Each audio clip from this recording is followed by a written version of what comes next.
Goodness. So, welcome to episode 758. Does it feel like that? It just feels like it's been a busy long year. Uh, VJ, have you frozen or you He, looking? he Okay, definitely I knows. was I was like, man, he's taking this thing really serious. I was Mm. like, so you were staring, VJ, and I thought, man, these guys are really taking it serious. Yeah, I must. Was it one of those? Oh, It sorry. looked like I was like, his video is frozen, or is he really upset or really focused on? Oh goodness! Well, Merry Christmas to you guys. How's everyone been? Yes. Good evening. Good evening. Merry Christmas, all. Merry Merry Christmas. Christmas. I don't know. Do they still say Merry Christmas or Happy Holidays in the It's States? funny. I feel like it depends, right? So I think Happy Holidays is like the safe one, right? But if you're with somebody who might be, I'll just keep it real, kind of more like mega-ish, they'll be like Merry Christmas. Like they'll be like, it's God, Christmas around here is Merry Christmas. But the one that I actually miss that I remember seeing a lot of, and I might bring it back, is like Season's Greetings. There's something Oh elegant yeah. about Season's Greetings, and no one says that Okay. anymore. So I will Okay. say Happy Holidays, but then I might even say Happy Holidays, Merry Christmas. But season greetings, I'm trying to bring that in, but it's a political thing now, isn't it? Like Yeah, the it whole Merry is. Christmas thing. Yeah, Weird. they didn't like when they took away Merry Christmas and made it Happy Holidays. Jez, okay, welcome evening, welcome, and as you guys join in, please, yes, Joseph, always good to see you. Yeah, as you guys come in, just say hi so we can acknowledge as you come in. This is going to be a fun and sort of a different vibe. Yeah, and we may even get some of you on as well just to say hello and stuff. But anyway, um, goodness, how are you guys preparing for Christmas? Have you presents bought, taking it easy, or are you guys going on trail traveling? Aha, actually, you might be getting that Christmas content today. I actually have the lyrics to some of these songs pulled up. But no, Namdi, you might be familiar with this. So, a Christmas present I'm going to get my dad, right, is this CD by Joe Mensa. I don't know if you remember Joe Mensa, but there was a song called Bon Souhait. Bon Souhait, right? So I remember hearing that album as a kid. Like it was one of my earliest childhood memories, like 3 years old. And he doesn't have it in CD format, so I'm just kind of like, what's a thoughtful thing to do. My dad just turned 80, so it's just kind of like, Wow.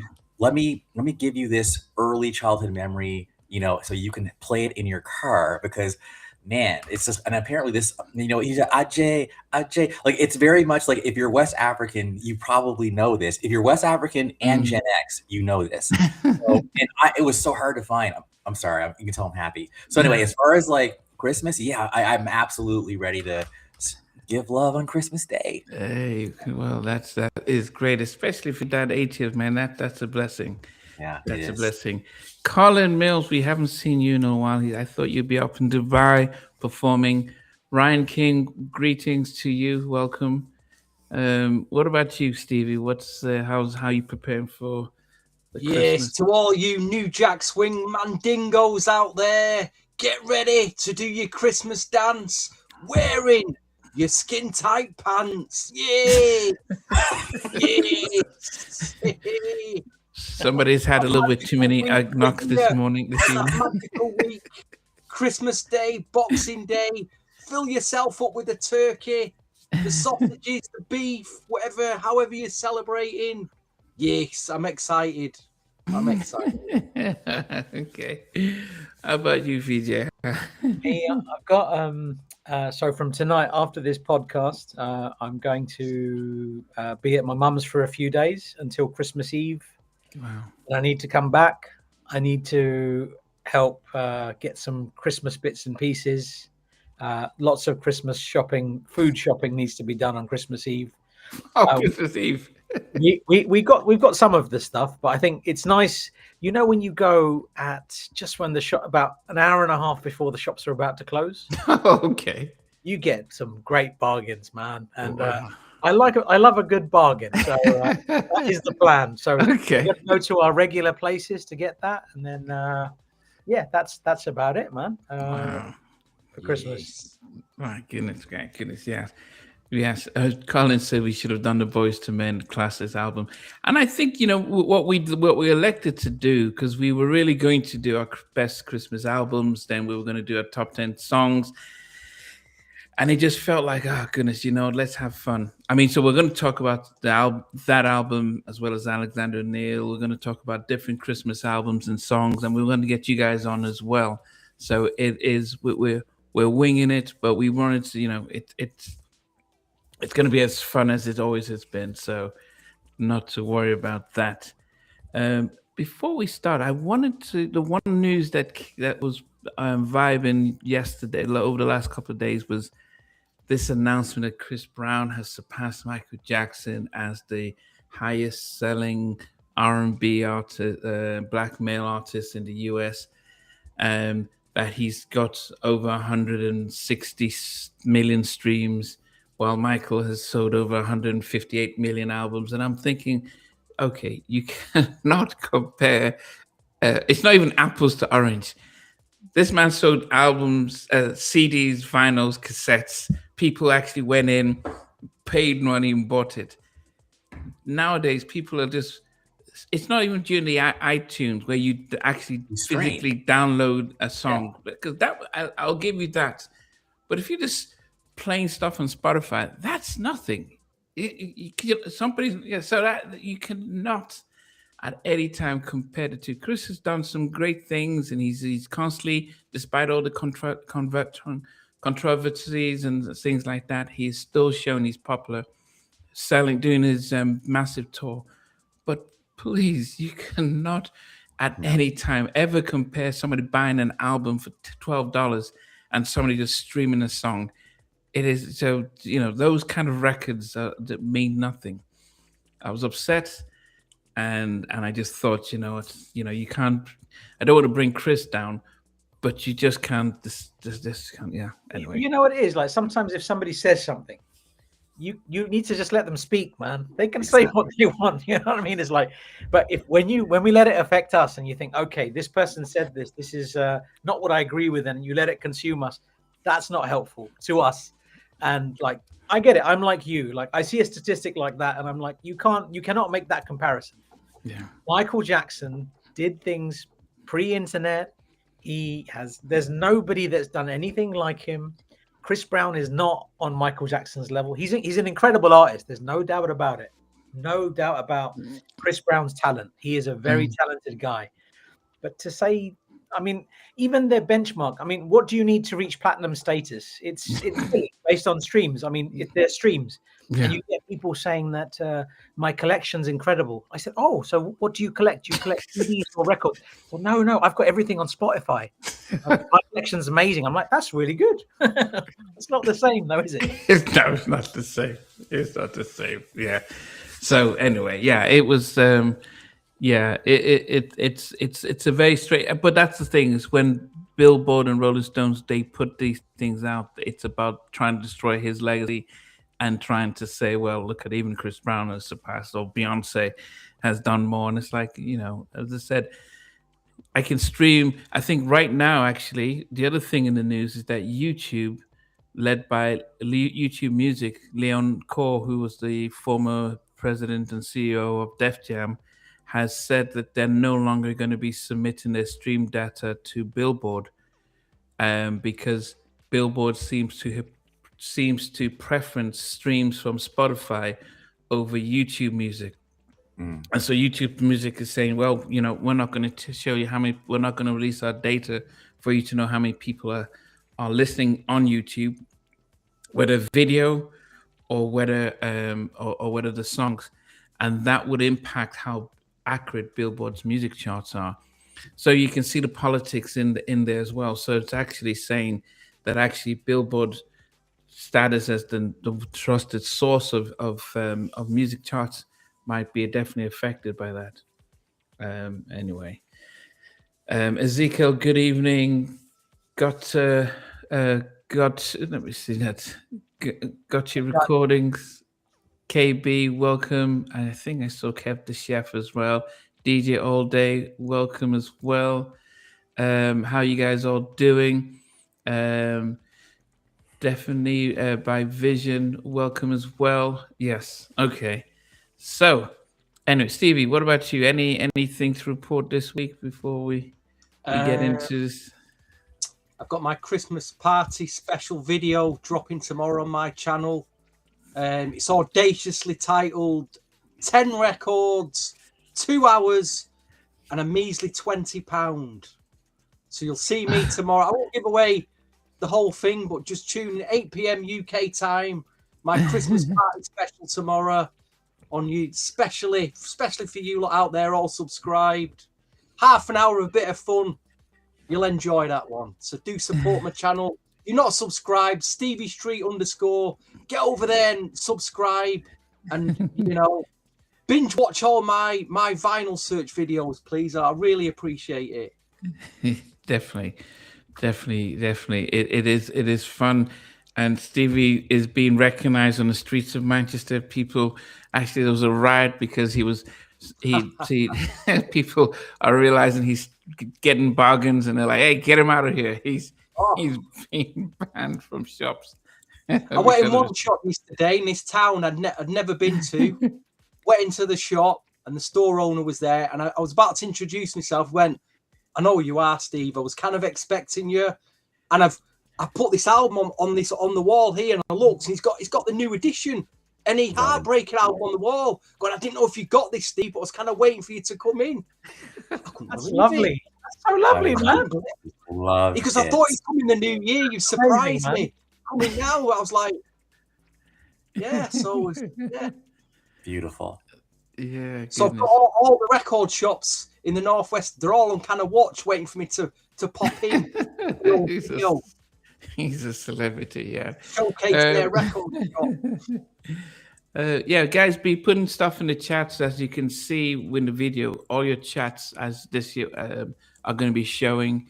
Joseph is asking, did anyone go to the UK tour concert? BJ, did Joe, Toni Braxton, and Boyz II Men?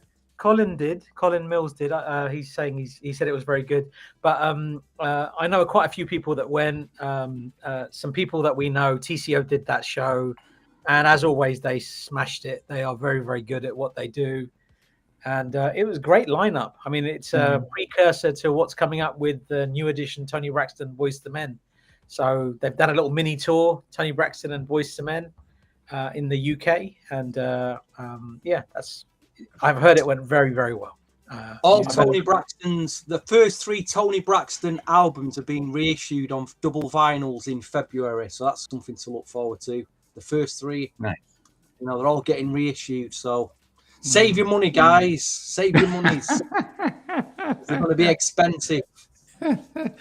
I must say it is difficult because when we do these shows, I've got a week to listen to an album. I download on my phone, and then I have to delete it and get on to the next album. So it is quite a lot of work.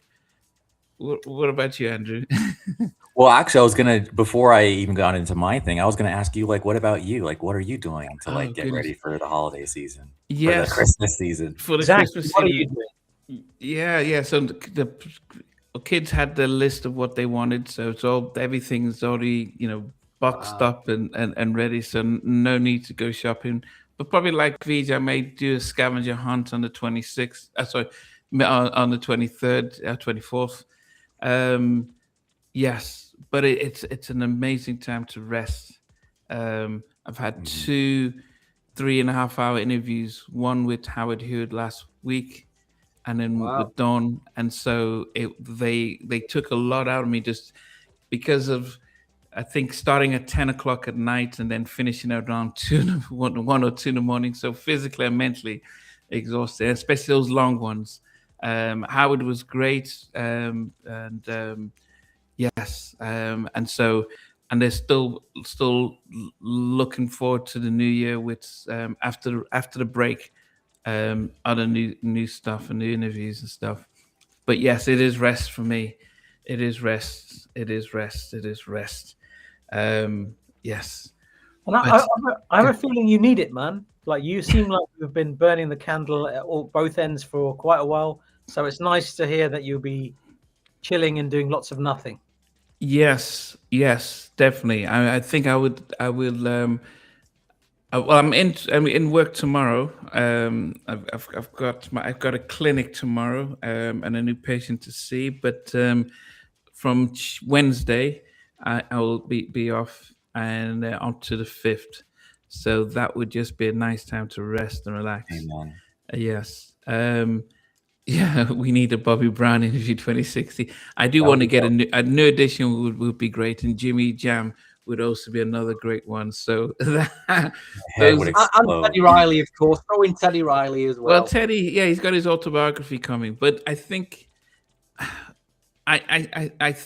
Ben's moved Benton's house again today, guys. throwing Found his money, throwing his money at 250. you. Throwing his Have money you at you again. Big shout, Benson's.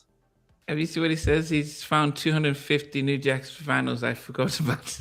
He showed me some pictures earlier on IG. He, He's found some oh, you good showed you some pictures. 12s. Yeah, Some master class. yeah. Merry Christmas. He's got a couple of boxes in his loot of New Jack stuff.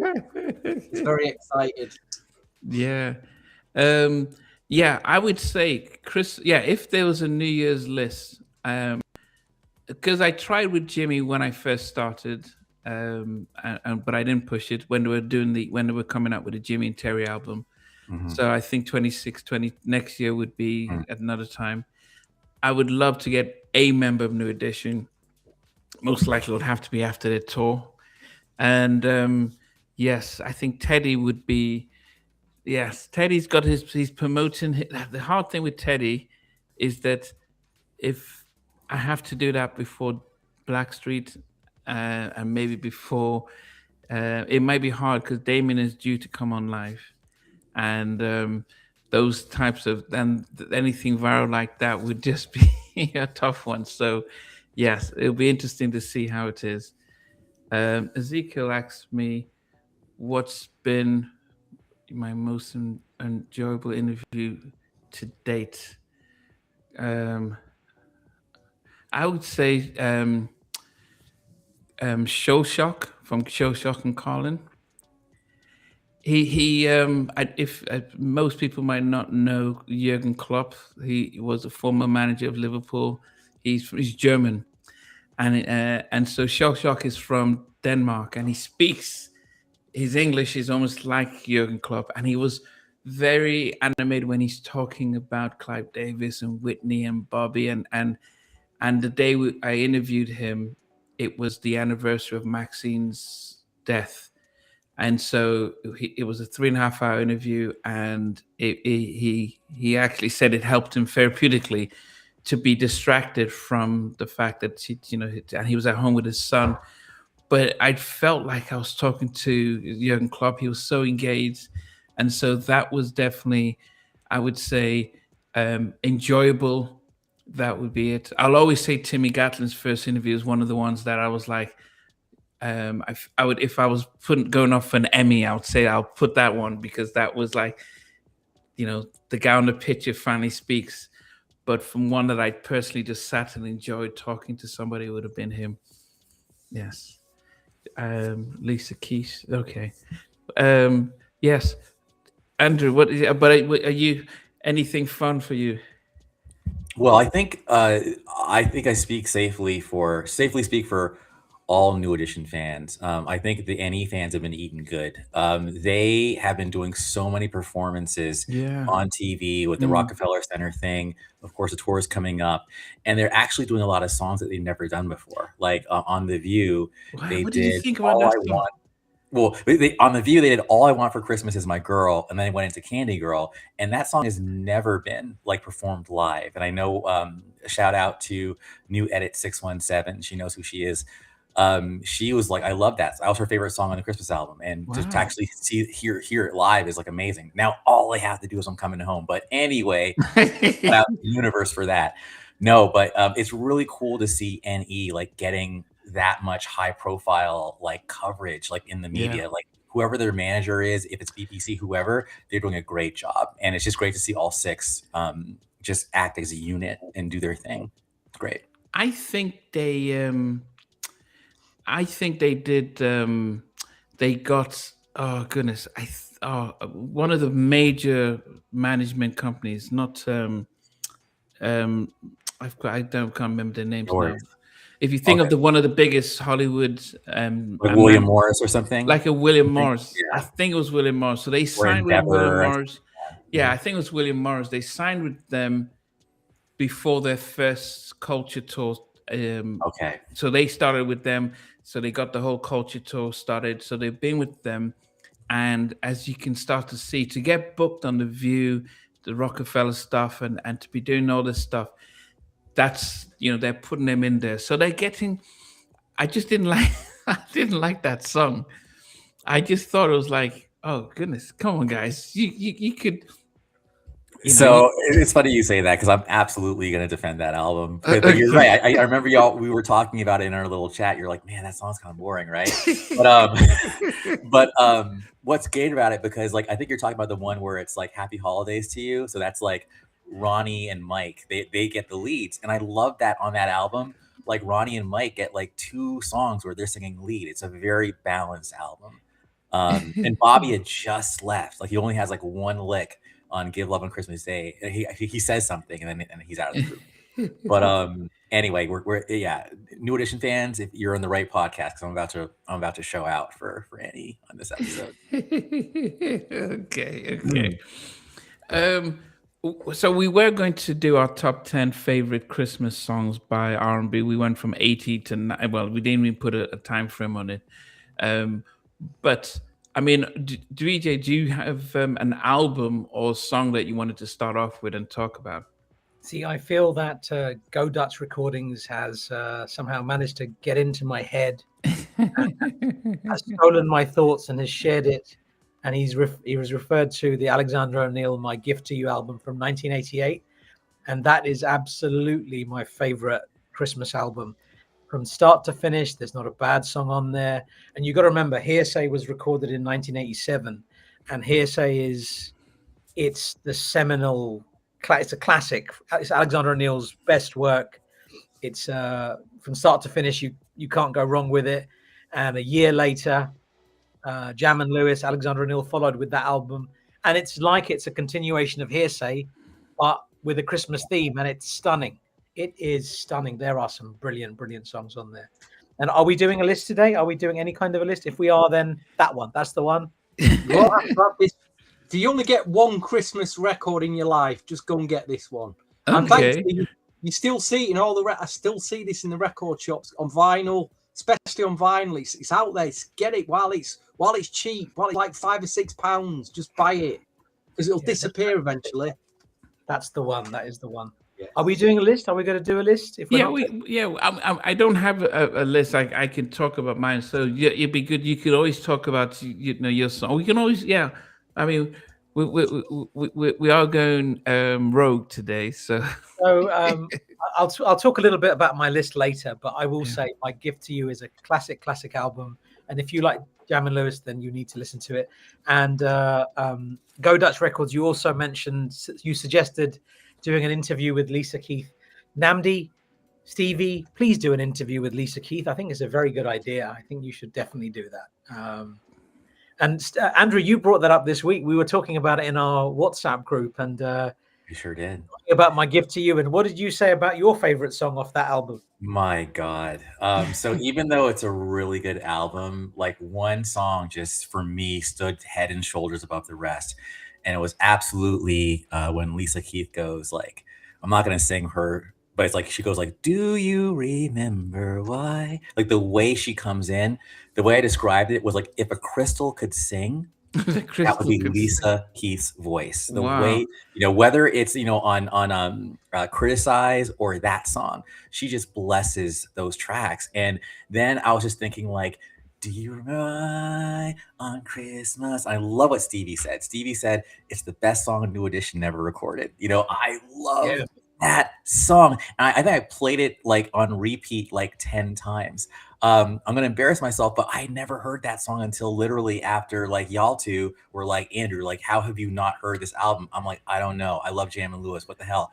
So I listened to it and I was just blown away by that song. And it probably rocketed to like number 2 or 3 of my favorite Christmas songs of all time. Crazy after just 1 week of hearing it. Fantastic. But it's Lisa Keith has something about her. There's something Oh, about yes. that reprise, that little 1 minute, Yes. 14-second version. Oh. Or however it is. It's everything you want in a song. And I think you said it. It's like you want more. It's like I want more. the song, that I reprise want is 20 minutes. it's yes, yeah. It's How joyous as well. There's the track on here called "Thank You for a Good Year." It's very gospel, such a joyous. It's kind of like rising to the top. It's just got the real high joyous feel about it. I mean, I just think this album's so unsung. It's out Big there time. everywhere, but so unsung. Nobody really talks about it, you know. Probably because criticised, like you say, VJ. Year before the album was so big that year. It was the album of '87, wasn't it? You know, criticised. It was the Hearsay album. I think it was the I biggest just wanted to album. acknowledge Colin really quick. Yeah, I had posted an old video of me singing "When Can I See You Again" by Babyface. So shout out to acknowledge that was fun. But anyway, it was from '99 actually, but close enough. All right. Will we be getting another live rendition today of "When Can I See You Again"? Or have you prepared something else for everybody? I have prepared something else for today. I have. I don't know who Lisa Keith is. Did she ever come up with her own stuff, or was she signed to Jam and Lewis, or what was the? Take it away, Pete. She had an album on Perspective. Okay, so she was part of Jam and Lewis. Okay, it was a little later. The album came out later, so I think Lisa Keith, like when Jam and Lewis were doing stuff with Alexander O'Neill, Sherelle, SOS Band, she should have a New Edition. Human League. Right after Human, she should have 80s. She should have come out in the 80s, not in the 90s. Yeah, if she'd come out with some of that stuff, incredible. There is a song called "I'm in Love," and there's a version of "I'm in Love" called the Smooth Mix, and that is absolutely insane. I couldn't find it on YouTube. I was trying to share it in our group the other day, but I couldn't find it. So if you get a chance to listen to Lisa Keith's "I'm in Love" Smooth, if you don't know it, it is stunning. I mean, wow. Proper Jam and Lewis. A little later, the sound is different, but proper. It's fantastic. Okay, she doesn't seem to be on social media. Okay, anyway, yes, I was. Sorrel had said to get in touch with the management to set up an interview with her, so I'll have to do that in the new year. But I know Vij has always talked about his Alexander Neil Christmas. What about you, Knight? What's your Christmas album? Right. So I will say in 1990, Christmas of 1992 to 93, there was 2 albums I bought at the same time. The first one, this is a breadcrumb. The first one was Al B. Shore's Sexy Verses, right? No, it's 3. It was 3 albums. It was that one. It was High Fives, Keep It Going On. And then the third one was this cassette with, no surprise, 5 guys, and it's like a Christmas background, and they got these sequin blazers on. And yes, it was New Edition's Christmas album. I did not know it existed. Mind you, there's no internet back then, and I grew up in the US, right? So I'm just digging into the crates, right? And the album opens up with a song that goes like this. And the craziest part about this is both Johnny and New Edition did this song. Here we go. I'm gonna break it down now. My voice cracks so well.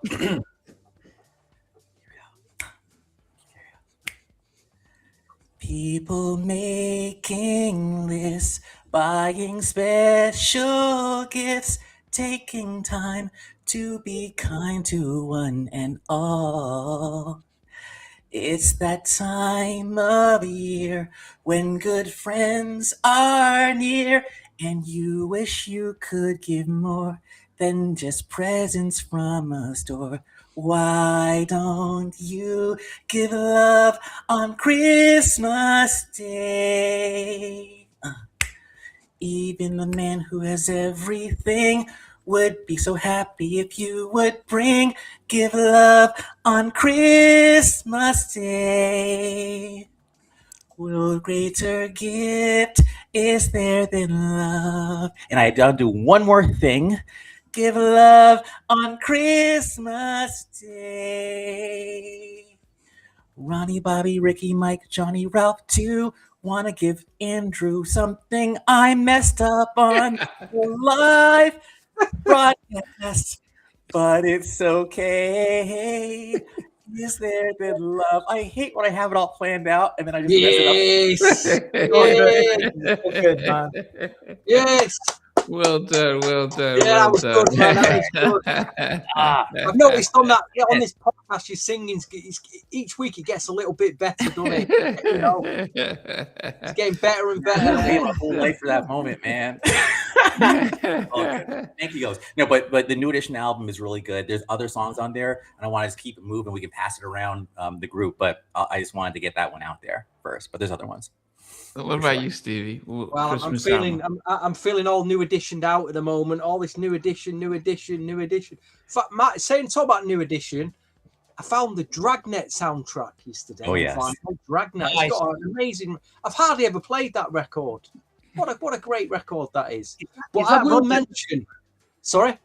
Is it Rod Temperton track? Was that the Rod Temperton track? No, that was Running Scared. He's talking about Helplessly in Love. Helplessly in Love. Yeah, That That was Helplessly in Love. was their first one with Jam and I Lewis. actually saw that soundtrack as well, but I already had it. Otherwise, I bought it. But I will mention a record that did have a profound effect on me as a kid, and I think it did a lot of people as well. You couldn't ignore it because it ended up. It wasn't an R&B Christmas record. It went to #1 in the UK. It's stuck with a lot of people from that time to this day, I think, and it even gets a bit of criticism now. But I'm talking about the Band-Aid record from 1984. Oh, yes. Do They Know It's Christmas? Yes. And the Good reason I call. mention it is you'll never get a lineup. It was just the lineup itself in that studio room was just iconic. You got Paul Young, you got Sting, Jodie Watley, Bono, Banana Right, anyone who was a who's who in the music industry at the time. It was unheard of. They got them all in this room together, did that record and put it out as a charity record for. I mean, we all seen it, the images of what was going on in Ethiopia at the time of the starvation. And it was shocking. It was terrible. And there was just this, when it was put out there was this mad rush to just get aid and money as quickly as possible. And I don't know, that stuck me to this day. Well, it kept Wham! Last Christmas for #1. That's how. Wow. Yeah. And even that's an iconic Christmas. Wham! It's Last Christmas. so iconic. That is an icon. Yeah. Them two in that year. So I cannot mention. We have to mention them records. But also laid a foundation for USA for Africa. I was just gonna say. I remember. I remember I was watching the Netflix thing, and I think it was like Quincy's like, "How this is Africa? How is like Europe gonna beat us to the punch?" like what the hell? But you're right. And, I was just thinking that the whole time. So it was really like kudos to the UK to like come through with that, for Africa before, like, again, Quincy's like, we're African Americans, what are we doing, So, but that was a beautiful moment, I think, for the world. I think the one thing that I would say that the UK is big about Christmas #1. It's not a big deal in the US. No one tries to get the #1 song over Christmas. It's a massive thing here. Yeah, of course. Yeah, so in the US, it was like... Can I say something really quick? Because I learned about the concept of the Christmas episode, like from, I think it was Black Mirror. So apparently in the UK, is it true, like, where it's like TV shows will have a Christmas episode, like the Doctor Who Christmas episode? And they'll probably record it in the summer, or and then it's aired just on Christmas, like it's strictly the variety special. Any show it is, they'll do a Christmas episode. But they'll film it right in the middle of summer, something like that. It'll air on Christmas Day. But the Christmas #1, is almost like the crown jewel of being if you have a song, to get it to #1 over Christmas is considered a massive thing. So in 85, when the Do You Know It's Christmas came out and went to #1, it beat Wham's White Christmas, which I think subsequent years, and so songs like that would get back to #1, or there'll be a massive push in the drive. But so Christmas songs are massive out here. I mean, in the US, it's really Mariah's stuff that just keeps being recycled. but you'd see groups really planning towards releasing a song over Christmas. One song that I think is much better than Mariah's Christmas is Leona Lewis. What's her song? Leona Lewis's Christmas song. Is it a cover version? I don't know if it's covered. What's her Christmas? Oh goodness, Leona Lewis Christmas song is Leona Lewis. Let me see. Christmas song. It's One More Sleep. Yeah, One More Sleep. I think it's much better than Mariah's Last Christmas. I think vocally she's really up there. But that's the one that I really appreciate when she sings One More Sleep. But in the UK they roll out the old ones, whether it's the Wings, whether it's Paul McCartney, whether it's stuff that went out in the 70s, they'll wheel them all out. The only rollout's that Slave record.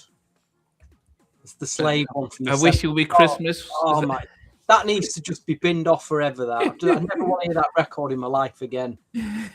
So it's some really bad glam rock Christmas record. It's just shocking.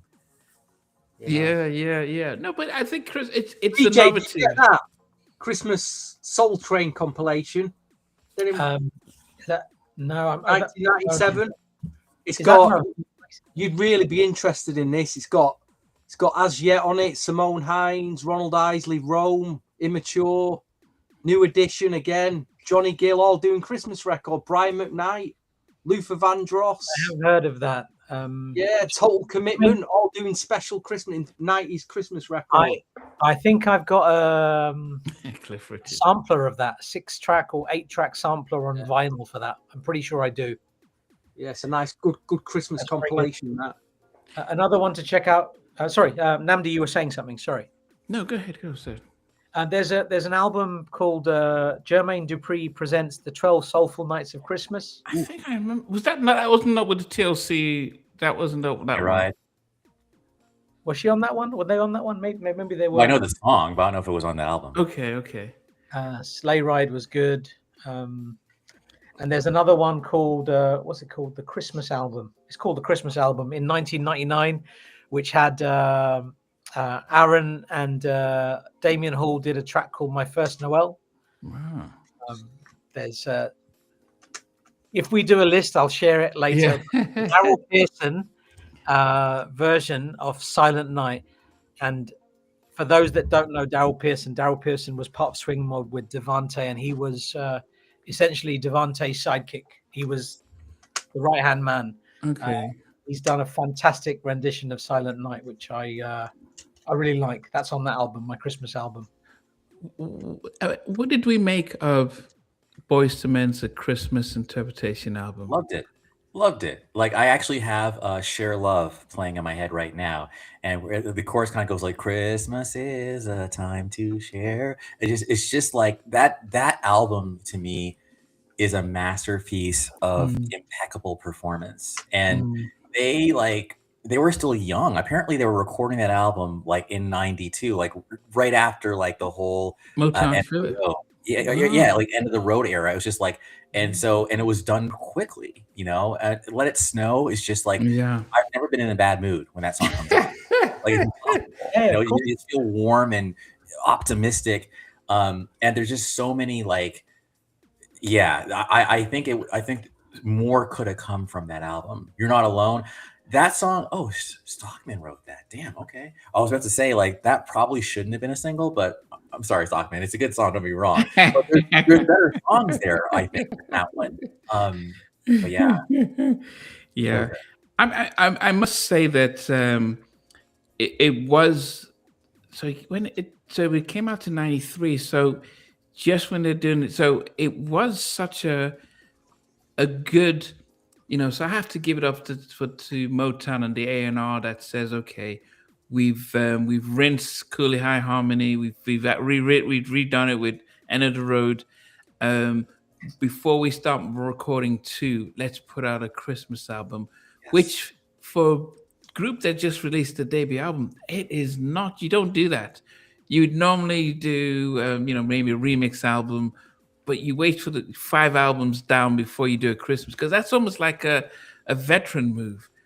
But to get that Let It Snow with Brian McKnight, it was like, okay, this is fresh, this was new, and it helped them showcase their vocals, and even the album cover was pretty cool. Oh, yeah. You know what? I've never seen that album. Did it come out in the UK? I've never seen it.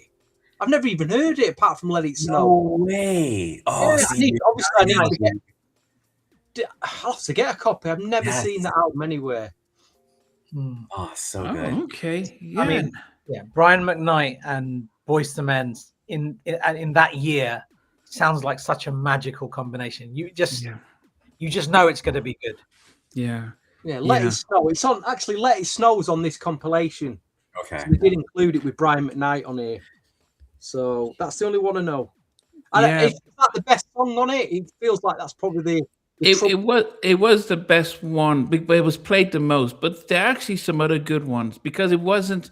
I mean, they had two. They had the Silent Night intro on it. Was there any like Dallas Austin like swingy Christmas? No, it was all ballads. But I'm realizing I leaned Nathan Morris. It's almost like if you could call Sean Stockman Lennon and Morris McCartney, for example, like they had different styles, and they have a song called "Do They Know" on towards the end, and it's just such a beautiful song. Just yeah. They pretty much wrote all their songs. It's almost like, okay, Sean, you write this one. Nathan, you write this one. Even Michael wrote Code December Nights with Sean. They all sort of wrote it, and then they produced it with Brian McKnight, and beautiful. Let me even see in the US it went double platinum. Wow.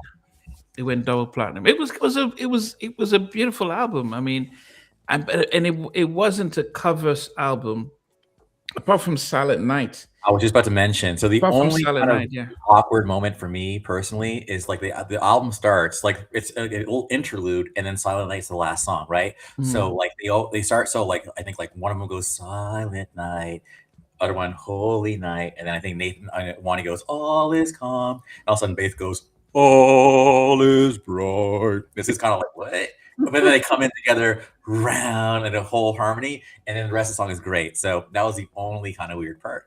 But no, Silent Night, Don't Sleep, like that acapella of that is amazing. Should have been a single. Yeah. That's the thing with Christmas songs. Like I like it when it doesn't necessarily sound like a Christmas song, if that makes sense. So like, let's take Sleigh Ride by Alexander O'Neill. So in the beginning, he starts with ho, ho, ho. And then it's like got the jingle bells.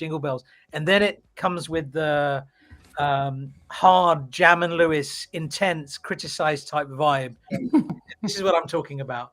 And does that make sense? Like when it's too Christmassy and it's too like la, la, and joyful, I feel like a bit of Grinch. That's what I was trying to tell you guys the other day. Because like sometimes, can I say something, Beej, really quick? I have the same feeling towards, believe it or not, anything that's kind of like Christian or gospel music, right? I like it when it's a little bit more Trojan horsey. Like it's just almost like there's a group. This is such a tangent. I'll come back in a second. There's a group called Out of Eden, and in '95 they had a song called Goatees Groovin'.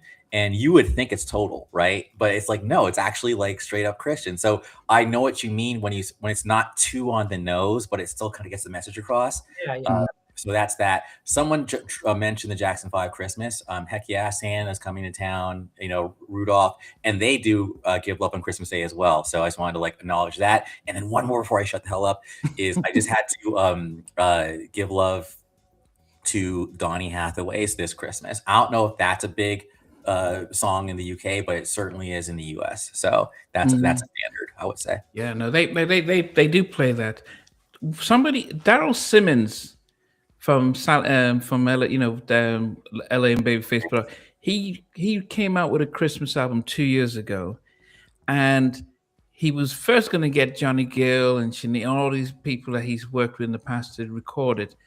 But then he realized that actually it's more drama getting the big names. So he got a lot of local Atlanta singers to record, and actually it was such a beautiful song album because it wasn't it was a songs around almost like love songs around, this Christmas is coming, we're going to get married, or remember what we did last Christmas, and things like that. And it was, Daryl doing his writing. Some songs he got Babyface to perform on it.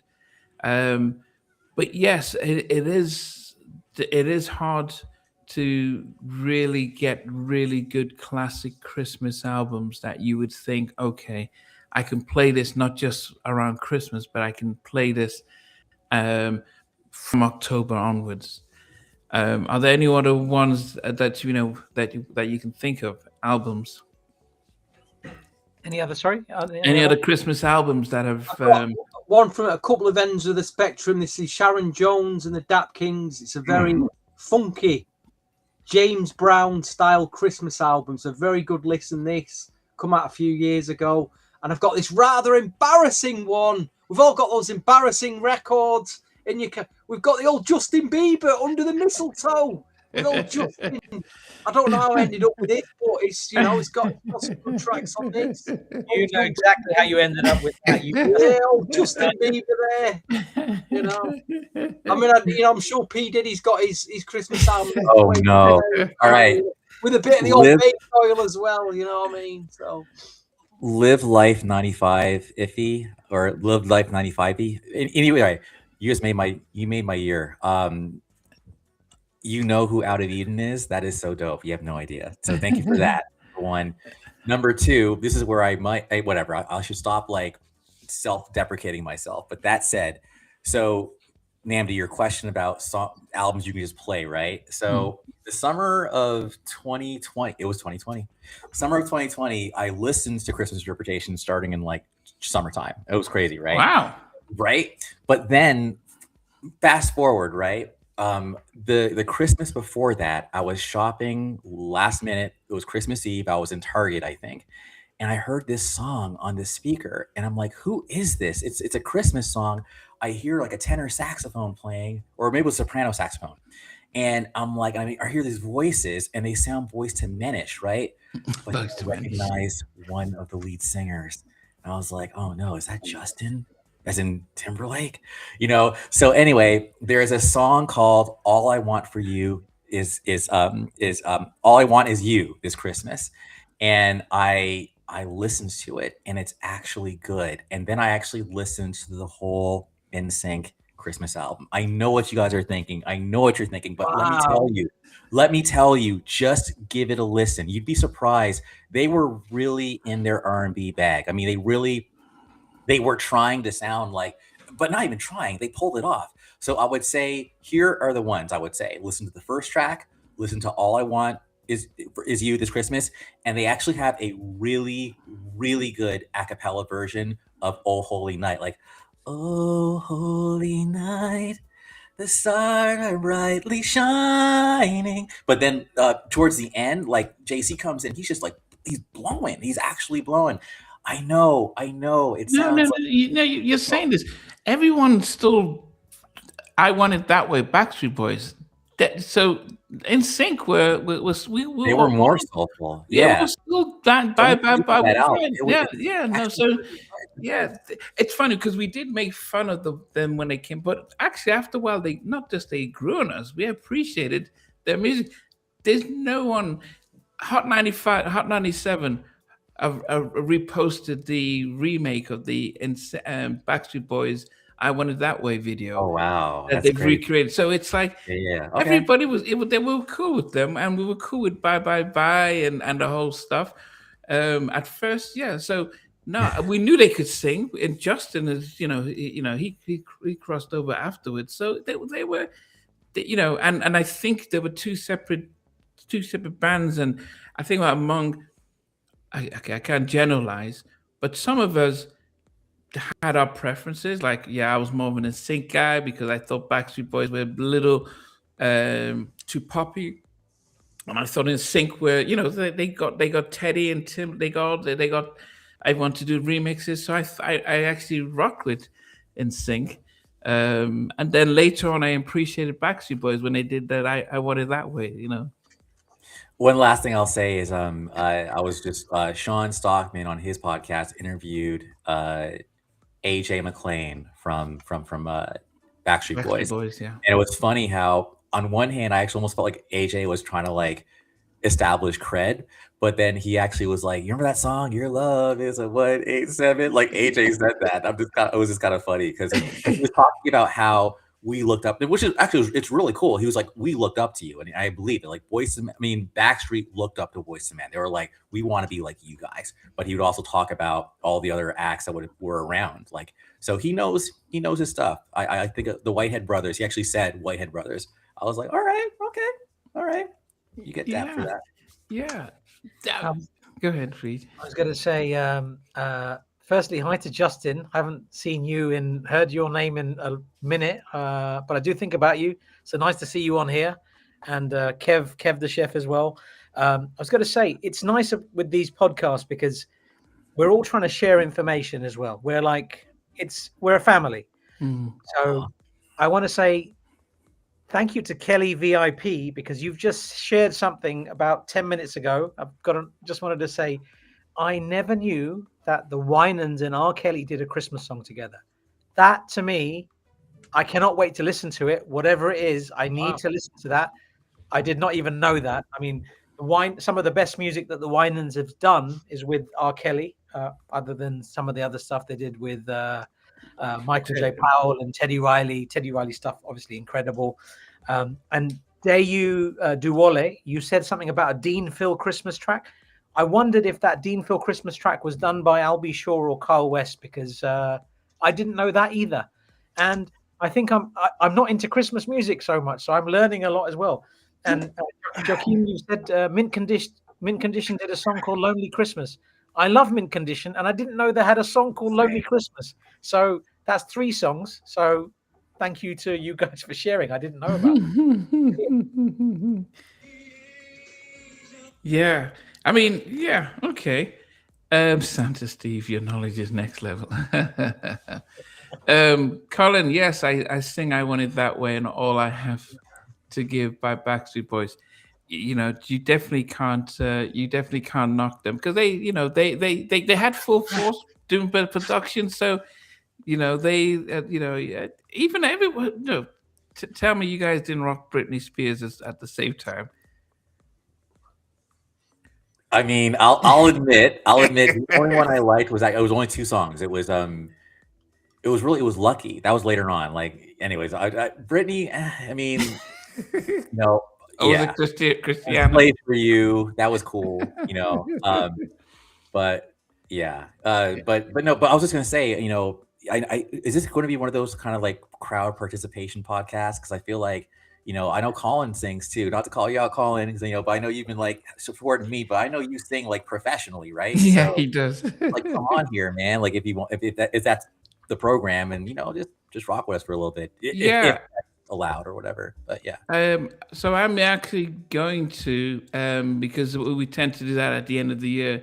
So yeah, any of you guys want to just come out and say and shout out this Christmas and anything like that for a few minutes? I've put the link in and I'm going to pin it so you can log on and we'll invite you in. Stevie, any other Christmas albums that you were a big fan of? I think I've mentioned the ones that I mainly listen to. I think I did check out the Destiny's Child Christmas album. I thought that was pretty good. Yeah, that was all right. What's that girl she's signed to? Is she signed to Blue Note or Verve? There's like a jazz female singer bought her Christmas album out as well recently. I forgot her name though. That's terrible, isn't it? I should have wrote it down. I forgot her name. Luther had a good Christmas album, Luther Vandross. That's some nice stuff on it.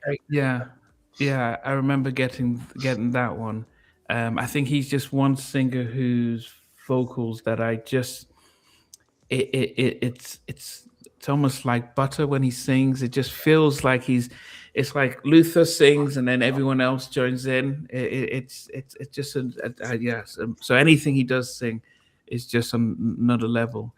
I do wonder when you think of a sing-off between Alexander O'Neal and Luther, is the music that helps Alexander? Because if he doesn't have Jam and Lewis, do you think he will be as prolific in his songs if Jam and Lewis weren't doing the production and writing? We all know what happened after he wasn't recording for Taboo, and he went the independent route, and it didn't really. This was like from the mid-90s onwards, didn't really happen for him, did it? You know, he did put a few albums out after that, and they just sunk without trace, really, unfortunately. You know, I think even what was it, that fourth album he did that was on Taboo, I think it was around 93, which had some great stuff on it. That just didn't hit the spot, did it? That was I guess the one that had The Morning After on it, or no? Oh, it's the follow-up album. Okay. You've got to remember, a lot of those 80s soul crooners really struggled as they went into the 90s, didn't they? Your Freddie Jacksons, you know, all them suited soul crooners. Once they hit the 90s, you know, that wasn't it anymore. Time for him. It was a tough time. Are you speaking of Samara Joy? That's the one. Yes, nice. That is the lady. She's amazing. Absolutely amazing. And you guys are killing me today. Mint Condition had a Christmas album. Yes, they did. Oh, what is the only album I don't have? It's the only Mint Condition. It's the only Mint Condition I never bought, but it's really good. Oh my god, very good. This feels like a real. I'm having a slow moment. I cannot believe. Yeah, jot it all down, VJ. Jot it all down. And I am writing. You. This is like homework for me, guys. Thank you so much. Yeah. I was initially a big fan. I mean, this is going back, and this is before my time. But Nat King Cole's yes, Christmas album, Chestnuts Roasting. I mean, that's just probably, it might be the greatest Christmas song of all time. That's just like, and I don't know how many people. I mean, people cover it, but to me, I'm just like, really, like some things just need to be left alone. Yeah. And that's that voice. Here's a big one for you.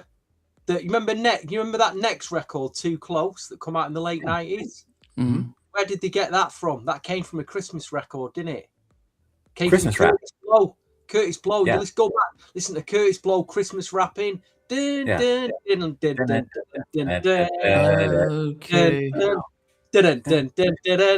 Okay.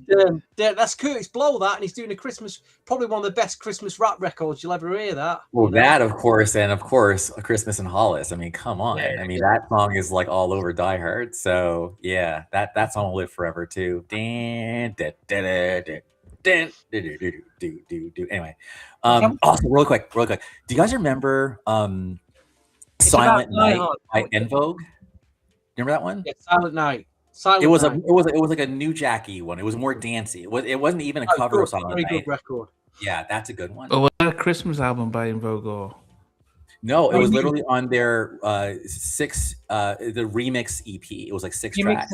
Remix to Sing, and they had a song called Silent Night, the Happy Holidays mix, which is a Chucky Booker remix, which kills me. It is a killer. That is insane. And yeah, I was going to put that version of Silent Night or another version on the list, and I went for another version. But En Vogue Silent Night Happy Holidays mix is a killer. And Andrew, you just mentioned Die Hard.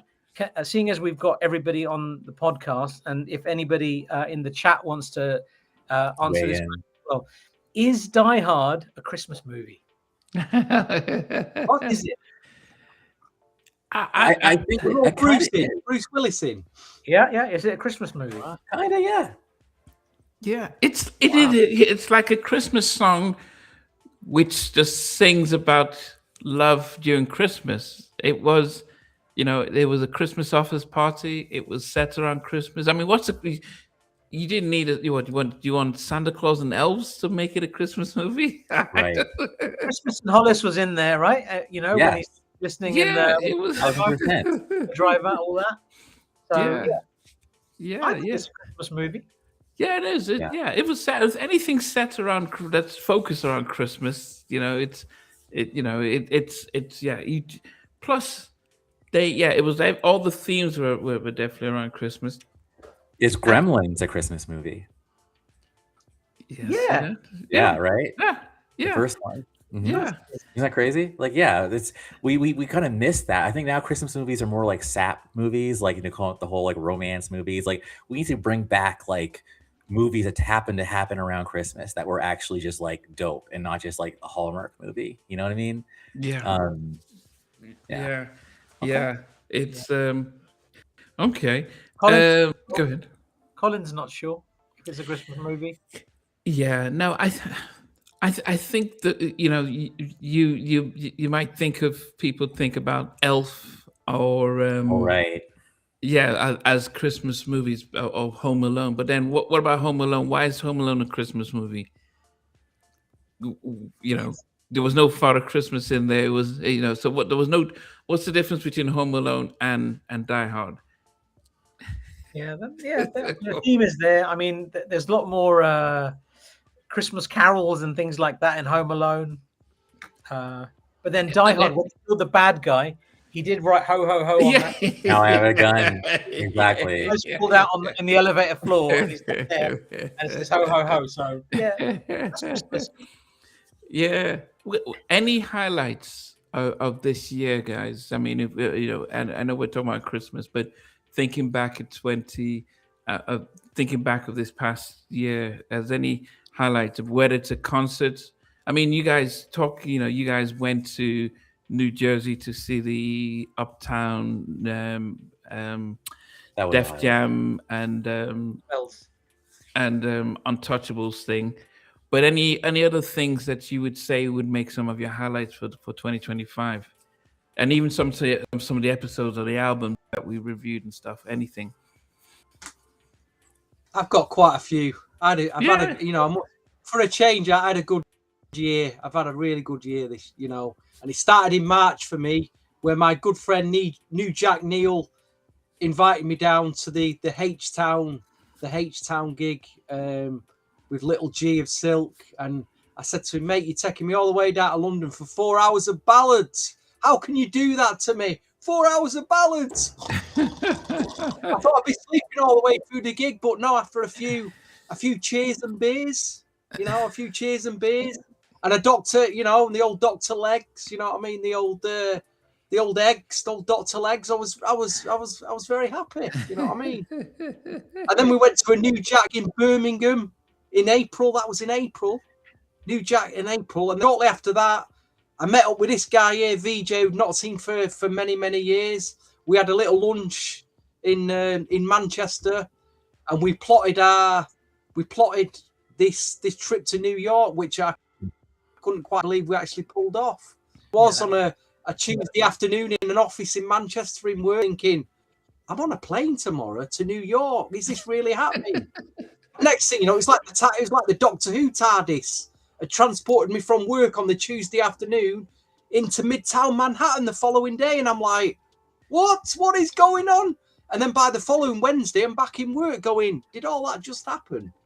Did all that experience just happen? So yeah, I've had a good year. And then it happened again. We went out of London. We had a little surge in London, didn't we, VJ? Around the shops and that, and so yeah, we did meet up, as well.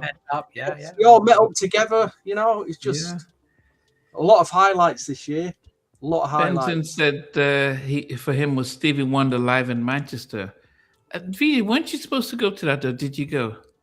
I had incredible tickets for Stevie Wonder in Hyde Park, and I was unable to go. I'm not going to get into it why I was unable.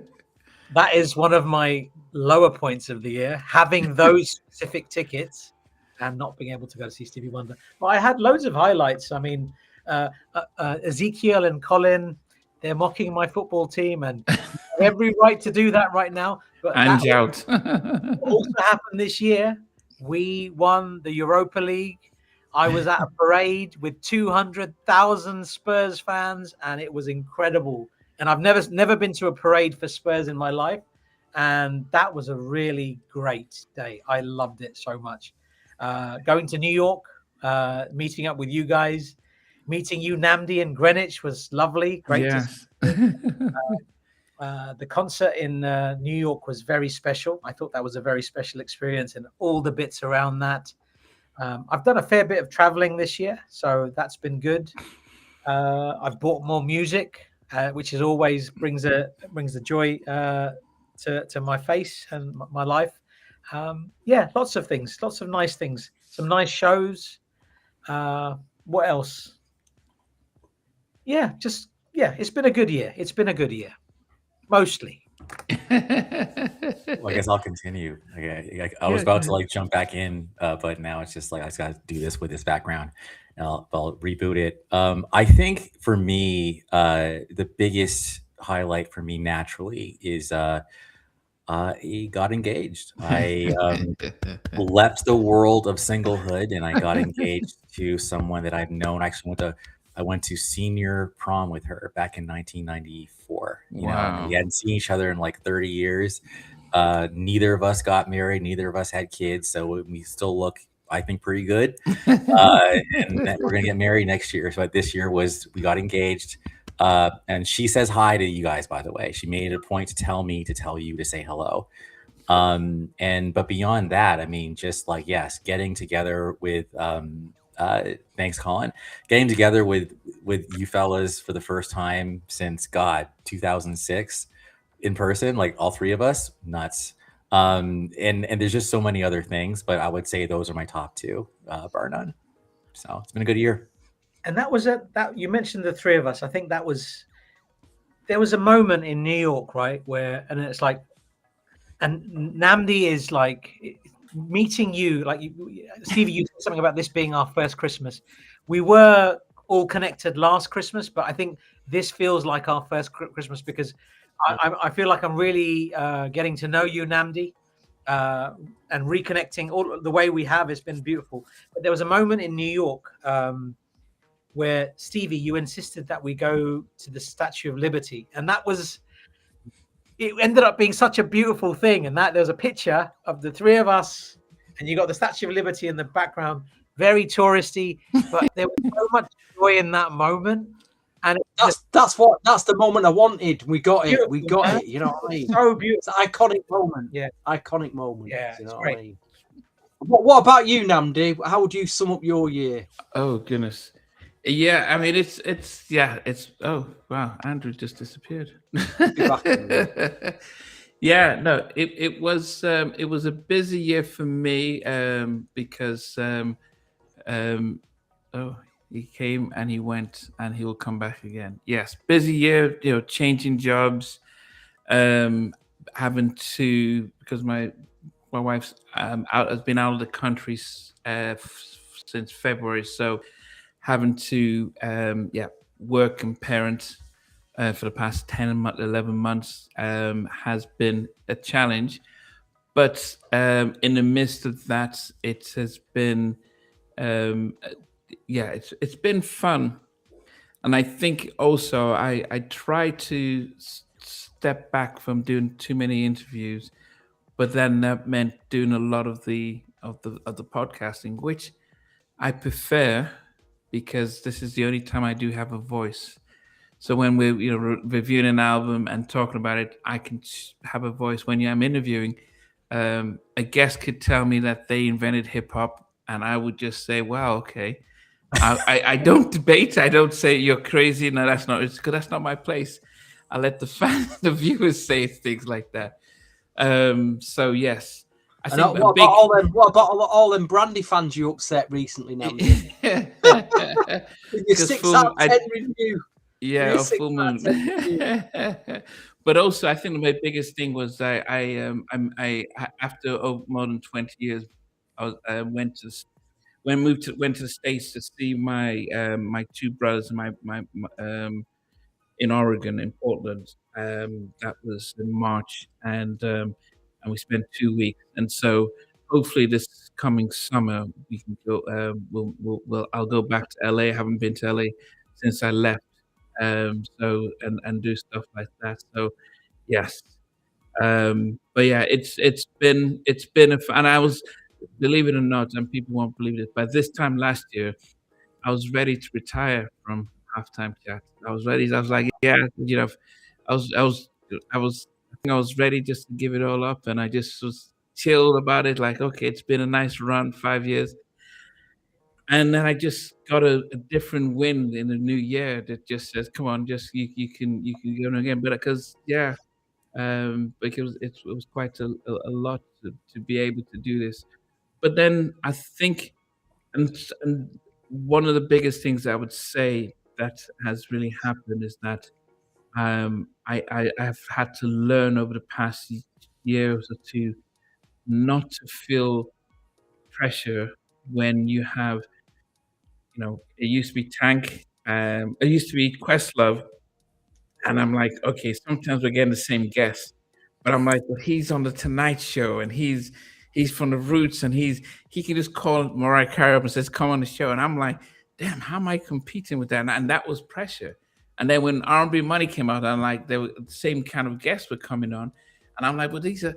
And then Sean started his stuff, and I think, my goodness. And so there was a self pressure that how am I competing with these guys, because they can call anyone up. But I had to learn to stay in the lane that I had, and I had to learn that actually what I do is completely different. Yes. And I do learn from a lot of these guys, but we're completely different. And so that has been the learning along the way. And do you know what you have, Namdu, that none of them have? And that's you've provided a voice for the fans with this podcast on your channel. You connect with the fans, you give them a voice as well. Whereas they might, like you say, get Mariah Carey and those big A-list artists on. There's always that separation between them and the fans. They can't quite get that connection. But here, you've provided a vessel for the fans to communicate as well. And good call, you Colin, as well. And it's also a UK perspective as well, and that is something different as well. It's a more global perspective than just from the US. There's something magical, I think, about just really finding yourself and understanding who you are and what you bring to the table, because no one else can be you. And it's not even being narcissistic at all. It's just about being comfortable in your own skin and not trying to compete with anyone else. Just do you. And if anything, they get inspired by you, you get inspired by them, and everybody wins. So to me, that's the key. And I'm glad that you decided not to. I understand that feeling, trust me, but no, it's a blessing that you're still here, and I hope that. And I think just from the comments in the group, there are a lot of people are saying, a couple of people said their highlight was finding this show. So to me, you just spread love, man. Just like the Boyz II Men song on Christmas Interpretation, spread love, and it's a beautiful thing. Amen. I mean, and on top of that, you're bringing some younger talent through. I mean, we've got a Day Lane recently came to Halftime Chat. As I kept saying, Namdi, she's going to go on to do big things. And she, you will always say, you can always look back and say, that's where she started on here first. You know what I mean? You launched the Day Lane. I mean, we've got Lorena from Total R&B Podcast, and hopefully, really hope in the new year her podcast starts to take off, because I think she deserves a bit of shine. So, and I think the guests that you've got on as well and brought on, I think that's really, it's becoming a little family. It's that family tree spreading very slowly out there, and I think that's going to continue. I obviously, my only concerns going into the new year, if we're still here a year on, will AI have taken over? Will we do every big album that we could possibly do? Will it have peaked by then? Who knows? But we just got to keep going week by week, as long as we can, and see where it leads. Yeah, Big Mike is here, and I think one of the things that that I had to appreciate was that learning to be very careful what I say, because last week we were doing the Mary's Share My World, and then Rodney just joined in and says, "Hey man, guys, I'm here," and he just said, "Hey guys, I'm watching," and I'm like, "Okay, come on in." And I've had Terry Lewis as well join, not come in, but comment while live and stuff, and it hit me that actually sometimes you don't know the impact, you don't know who's watching, you don't know as you know, and this is one thing I'll be sure did say before he did come on, was the fact that I was the only person who doesn't go in for the dirt. It was always about, and that's the whole thing, is that we just celebrate. And that's why I tell some people who take my content, I say, guys, look, you've got to show the whole thing, because anything in isolation could put people, and on Instagram, I'm very careful that I don't cut up stuff that makes it look as if we're somebody saying something bad about something. But when you take it in the whole context, then you can understand that actually it was, from a healthy place, and it was just like, yeah, I made a mistake here, no big deal.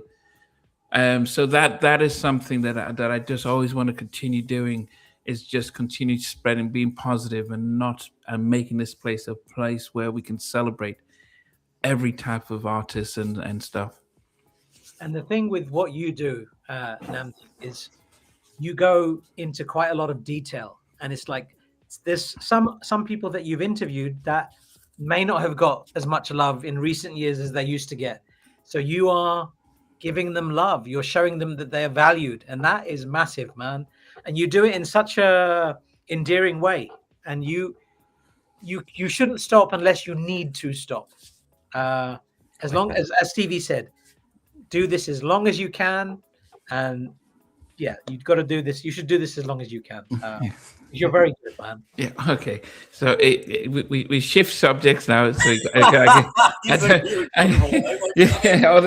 all this love is great, but guys, it's really, yeah, it's really about it's.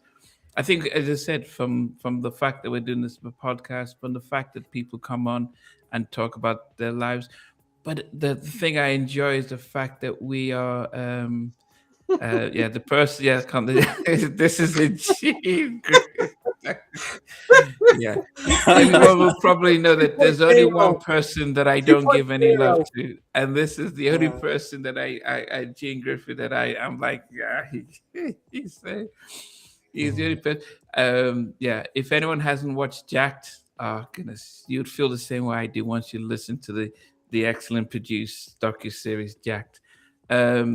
I've even lost my thought now, but anyway, it is all about it is. I mean, what I enjoy doing is actually go through an album, listening to it, because I hadn't listened to.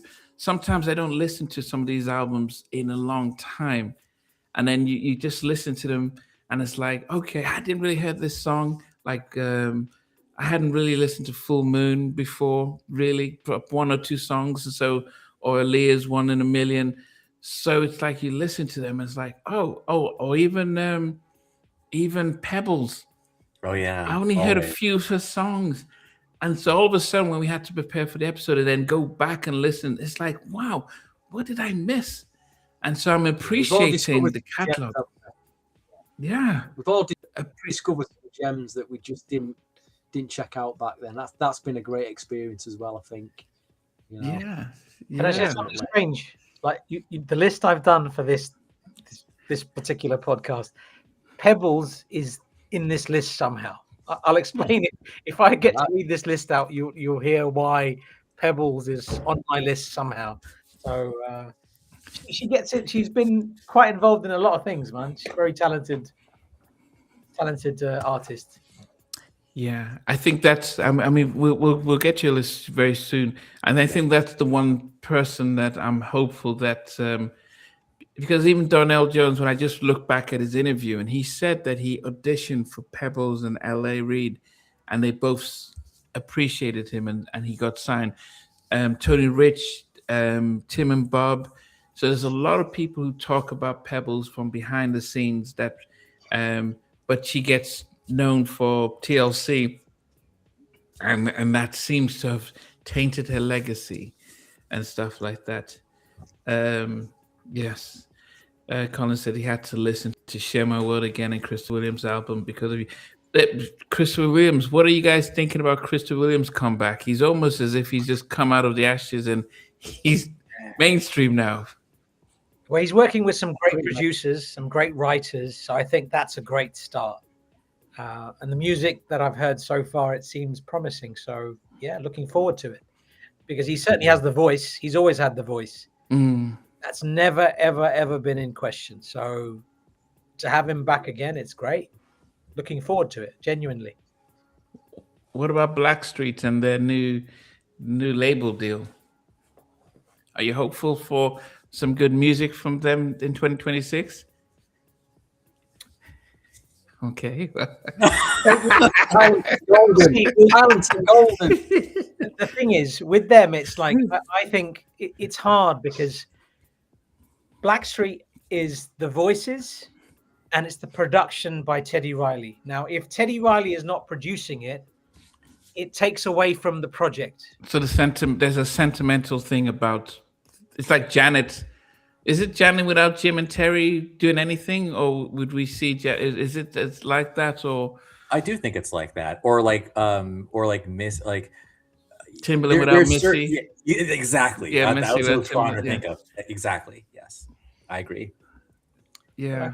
I think it could be good. I mean, like if they're working with J Hot, yeah, he's pretty good. Great producer. I'm sure they'll be working with Spragg, and between Spragg and J Hot, they'll come up with some great tracks. But it's not the same, and it's like what Teddy did with this Guy 2.0. It's all very odd. I don't understand it. Can you have Guy without Aaron and without having all three of them together? I don't know. It's well, I think in the new year we're about to find out. These questions will be answered. We'll just sit back and let's see what happens. And somebody said to me this week that Damian Hall was going to work with Blackstreet. I don't know what that's about. I mean, I don't know. That's just a rumor. Leave it at that. If something comes out of that, we'll see. Because I think Chauncey and Damian both live in Atlanta now. They're both in Atlanta.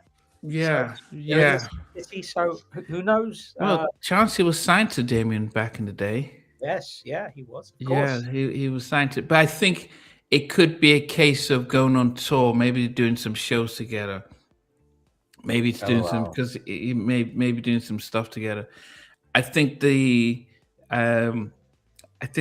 quite a lot of backlash to the Guy 2.0. So if you notice Teddy's marketing now, it's Teddy Riley and Friends becomes more prominent, and then it's like featuring. They'll have Rex and Effect, Blackstreet, and Guy 2.0, but it feels as if they've gone to the music of Guy and Blackstreet and Michael Jackson and Rex and Effect and today. But Teddy Riley and Friends seems to be the more prominent thing. Babyface looked at Bruno Mars and says, "Oh, I like what you're doing," and he sort of almost reinvented his show based on what Bruno Mars was doing with the Hooligans. You know, singing his songs that he wrote and getting people to dance and do the whole Bruno Mars Hooligans. I saw that show in Vegas. How was it? It was amazing. You know, it was like, I'm glad I live here. It was such a good show. It really was. Yeah, he had like this. Is it the Bruno Mars one or the Babyface one? It was Babyface. Yeah, Babyface with like three other dudes singing background. Johnny even came out like to do My himself, and then but it was just like it was a very good like celebration of like Babyface. Like if you didn't know, I mean obviously I knew, but if you didn't know like who Babyface was by the end of that show, you knew who Babyface was. Like there were so many tracks, and it wasn't even all of them, but it was just like hit after hit after hit after hit. And some of the dudes, and there was choreography. I mean, he's a little stiff, but he's always been stiff. It's not his age; it's just he's always been a little stiff. But the other dudes are just like just doing their thing. So yeah. I just wanted to like co-sign what you were saying. Have you seen Bruno Mars though when he was in Vegas? Did you? Not yet. And believe it or not, I know his tickets are like $800. I'm exaggerating, but like they're not cheap. But I will. Oh, wow. Bucket list. I love Bruno Mars. I mean, ever since that it was a 24 karat. Yeah, that album was like wow. Like 2016, he killed it. So respect. And so his show is very much he's got the Hooligans who would be almost like a group kind of situation. Yes, and I think Babyface saw that, and I've seen footage of Babyface, and it's very much in that line. But it works. It works. It definitely works, and I think that's what I would have hoped for Teddy, where you play your hits, and you get people singing some of those hits, and it focuses on you and what you've done. And I think that would have worked better, just on a personal level, if you didn't want to work with Aaron and Damon. Understandable, but I think you've got very devoted fans across generations from the 80s, 90s, and 2000s that would not appreciate reinventing the group. And people might say, well, the Temptations, only Otis is left. But they stayed in their lane, and they would get, it was gradually people left and joined and stuff like that. I don't know any other group. Tony, okay, but when now Dwayne has passed, I don't think the two of them are touring like that. The guys are still touring like that. Shy is probably another one where it's only two original members from 112 is the same thing too. And to me, it's just depressing. It's like, don't do that. The way I would do it, honestly, is like, if I was Teddy, right, I would do it where it's a Teddy Riley experience, whatever, have just some really talented people. And what I would hope for is some of these talented young guns actually blow up on their own and, become bigger names or whatever. But that still gives me respect, because me personally, whenever I watch a Digital Underground performance and I see Tupac in there, I go, wow, like Shock G was a visionary for being able to see Tupac, have Tupac doing his background dancing, whatever, and then he became Tupac, right? To me, that's the way to do it, not to like try to like make your new young guns anonymized by calling them the new version of what they're singing. Like, just, Dr. Dre got love for birthing Eminem, and Eminem got love for birthing 50. To me, there's a way to win by putting people on and not trying to like make them just karaoke stand-ins for your legacy. That was a really mean way of saying it, but I feel like by calling somebody Guy 2.0, but they have their own identity, why would you smother them like that? Let them that's shine. It. That's the point, because like, you're coming out with new music, come out with a new brand, come out with great new music, because if Teddy wants to come out with great music, he's going to come out with great music. And all of those vocalists in this new group that he's got, I even struggle saying Guy 2.0. I feel like I'm cheating on a girlfriend or something. It's like, it doesn't make sense. It doesn't, like, he can do it, but do it as starting afresh, if you know what I mean. Yeah. As I said, we're all saying this respectfully. We were saying this respectfully. No. Of course, respectfully. Respectfully, yeah. I don't know.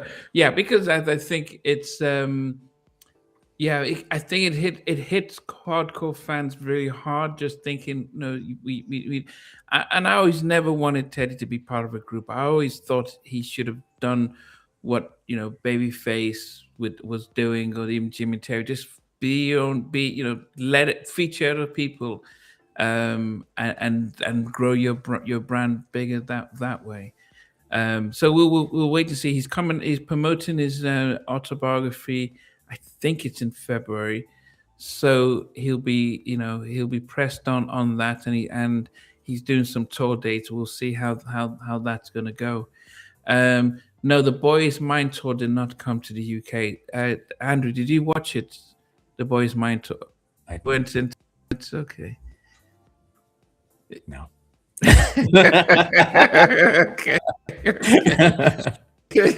Okay. Because I thought, being in Vegas, everything was shown by it, and you just stopped. But I'm not even sure they even came to Vegas, to be honest. Let me look. Hold on. I don't think they did. I mean, would you guys have gone if they came to London? Would you guys go to see Brandy and Monica, VJ or Steve? I would like to go to the show. I think it would be a good show to go. Oh, they totally did. November 7th. Oh, well. They came and went, so you missed it. Yeah, I'm sorry. I think the intention would be there to go to see that show. But my intention was also to go to see this Toni Braxton, Boyz II Men, Joe gig. Okay. I just, the timing was wrong for me. I just couldn't do it, so I couldn't go. Yeah. Robert from Manchester. Stevie, do you know Robert? Robert Ellis? I think I do, but he does. How you doing, Robert? Also, a big shout to Jez. I know Jez Miley's been commenting from Manchester as well. Good to see Manchester in the house tonight, as always. Manchester. Well, Vijay, do you want to go with your list? Let's hear your Christmas list that you compiled, and we'll see if anyone had any of those songs on their list. But also, guys, I have put in the link.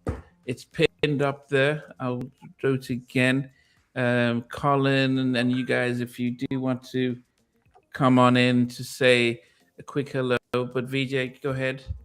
So, number 10, it's a Casey and JoJo track. It's called In Love at Christmas. It's from 1998. It was off Jermaine Dupri Presents 12 Soulful Nights of Christmas, produced by Rory Bennett, Jojo Haley. Very good. That album, if you haven't heard it, it's pretty good. It's got some cuts by Kenny Lattimore, Escape, Shaka Khan, Faith Evans, Brian McKnight, Samia, Gerald Levert, a few others. Very cool.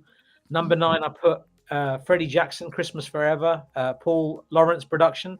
It was on his greatest hits from 1993. And it was Paul Lawrence, who's known for his 80s stuff with Kashif, etc. But this is more like New Jack kind of vibe. So it's kind of updated Paul Lawrence production, but very good. This is my latest inclusion. It was a Glenn Lewis track, mid-tempo, called I'll Be Home for Christmas, done in 2023, produced by a guy called Eddie. It's from his This Christmas with Glenn Lewis album. Number 7, I put Sounds of Blackness, Soul Holidays, off The Night Before Christmas, which has some obvious... Great track. Great track. And, you know, when I talk about samples, I realize how much certain samples are used. When I read these 3 out, I've mentioned these maybe 10 times on this podcast alone, at least. So on that track, you had the Payback from 1973, James Brown. You had the Honey Dippers in Preach the President, 1973, and James Brown, Funky President, People It's Bad from 74. And obviously, that track from 1992 was produced by Jam and Lewis, Lance Alexander, and Prof T from Low Key. Number 6, I was going to go with the En Vogue track, which is remixed by Chucky Booker. I went for another version of Silent Night. But I feel really bad because I've been listening to that En Vogue version a lot this week. Daryl Day Pearson, Silent Night off my Christmas album from 1999. That album you guys should check out. It's got tracks by Aaron Hall and Damian Hall. Rasan Paxton's got a brilliant track on there. Casey and JoJo, Patti LaBelle, Mary J. Blige, Jesse Powell, Shantae Moore, Gladys Knight. Brilliant track, 1999. Number 5, this is where this track is produced. This is where Pebbles comes in. This track is co-produced by Pebbles, produced by Organized Noise, and it is, of course, TLC's Sleigh Ride from Home Alone Christmas. Very, very good. I love that song. It's such a good song. Organized Noise really do such a phenomenal job, and the TLC ladies sound phenomenal on that. Number 4, you've all heard this song. Everybody on this podcast most likely knows this one. It's Boyz II Men, Let It Snow, and it's such a good song. It's very, very good. Off Christmas Interpretations. It's sampled in 6 songs and covered in 2. Number 3, Run DMC, Christmas in Hollis, very special Christmas. Contains 4 samples, and Die Hard's a Christmas movie. I just had to say that. Jussie came a little late to the. So you were asking about My Gift to You. So my number 2 track is off Alexander O'Neal's My Gift to You album. It's Our First Christmas. It's sampled in 2 songs. It's a very lush Jam and Lewis production, phenomenal track. But my number 1 is also off My Gift to You, and it's a song I love this time of year, just so that I can listen to this song and I can reflect on my year. It's Thank You for a Good Year, and it is so good. I just feel so good when I listen to it, because if I've had a bad year or an okay year, I try and focus on all the good things I've had that year. So Thank You for a Good Year by Alexander O'Neal takes me to a very good place, a happy place, and I like that. Honorable mention off that album, Remember Why It's Christmas Reprise, Sleigh Ride, Little Drummer Boy, all done by Jam and Lewis. But Andrew, rightly so, reminded all of us, the four of us anyway, about the Lisa Keith vocals on what was that track? Remember Why It's Christmas, the reprise. That's my list. That's it. Wow. Solid. Definitely a good one. Definitely a good one. Steve, did you have one? I'm just going to mention this album. I mean, on a more somber note, I mean, this year we've had some incredible losses as well, artist wise. I mean, it'll be remembered for that as well. Losing D'Angelo and Angie Stone in the same year, I can't get my head around that. It's just Roy Ayers. You know, we lost quite a few, didn't we? You know, it was a bad year for losses, really. I think Gwen McRae. Yeah, it was a bad year for that. There seemed to be a period, a 3-month period, where it was like one was going after the other, and you're like, please just stop, you know, stop. Yeah, part of life, though, isn't it? It's part of life, you know. Definitely. So Andrew, what about you? So this song I discovered later on was actually also done by Sheena Easton, and I've heard her version. So I didn't know that she had done this, but it's another New Edition song. It was actually, I think, the single when the album came out. And I feel like I'm coming down with a cold, but there's falsetto. So here we go. This could be terrible. And if it's bad, you can make fun of me. I'll understand. So the chorus, or actually the lipped Ricky Bell, he kind of goes, when Santa's flying in his magic sleigh. Here we go. Goes all around the world in just one day. Boom, boom. Then from the North Pole to the southern tip, he makes his trip with gifts to give away. Then Ralph comes in and goes, and hear him say, and then Ricky, it's Christmas all over the world tonight. But it's Christmas all over the world. And then Ralph goes, all my life I tried to do what's right. And that's too long. Anyway, Christmas all over the world, New Edition. And that's it. I want to rep New Edition. Happy holidays for you. Happy holidays to you. All I want for Christmas is my girl. And then there's singing Merry Christmas at the end of the album. So it's my album. I'll shout out Jackson 5. I'm not looking at the camera because I'm all embarrassed now. But anyway, I just wanted to represent for my love for Boyz II Men, New Edition, Jackson 5, and as I said earlier, NSYNC. Those are the 4 albums. I absolutely do that, Dave. Robert, no, Joyce died 20. Pardon? Was it a while back? She died a while back, right? I think it was. I think it was the 8. About maybe not last year, the year before. And I interviewed her 3 months before she passed. Just 3 months before she passed. Joyce Sims. Come into my world and come into my life, and you are my all in all. Yes.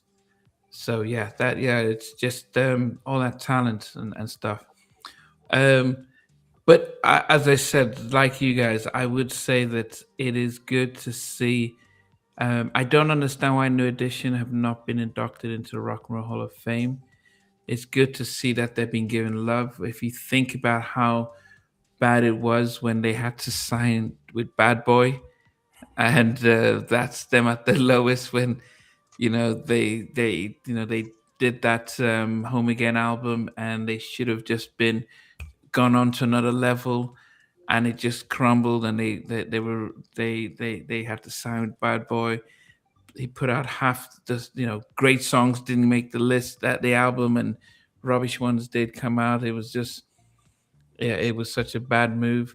And just to see them go through so much adversity, Bobby's health and everything, and now look at them, 3rd major concert in 5 years. definitely going to sell out. Actually, I'm saying third. They did the residency and stuff. That's right before. Yeah. Yeah, Mhm. just to see what's Been just busy. to see how they've just been shining after all those heartaches and stuff like that.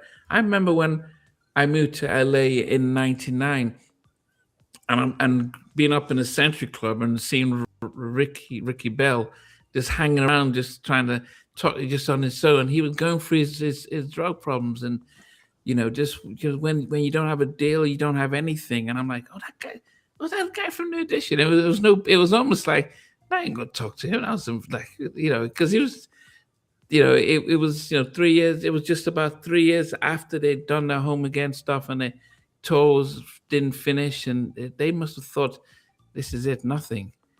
But just to see how they've just come back and sorted out their business, it's they're definitely are a legacy, and I'm glad that they got the right type of management to really support push them forward and stuff. And the blessing that Brooke is, I mean, that guy, he really is like the glue of that whole group, and he cannot be a young dude. So it's a blessing he's still around.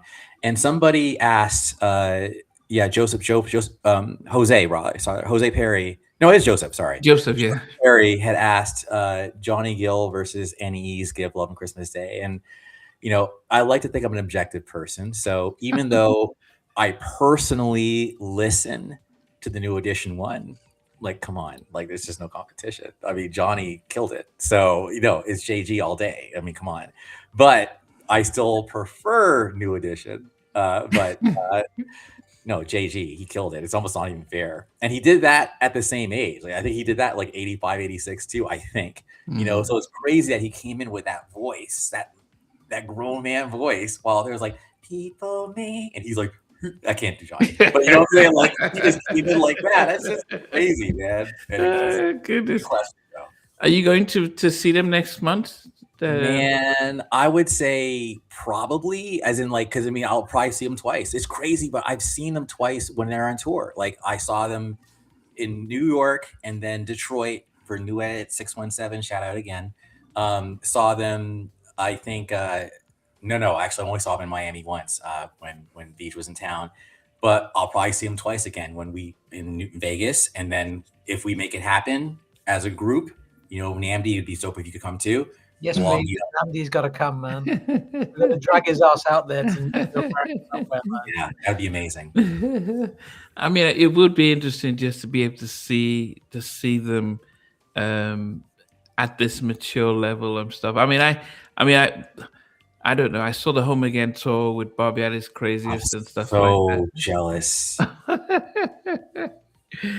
And just seeing Bobby just, and I think the thing I would always say about the Home Again tour was the fact that it opened up with 702. Of course, it was like, okay. And then Keith was supposed to be on the show, but he was off sick. So it was 702, then went to Blackstreet.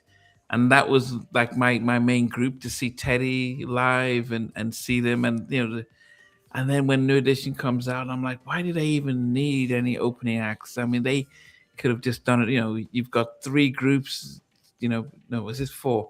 Johnny, Ralph, BBD, and Bobby.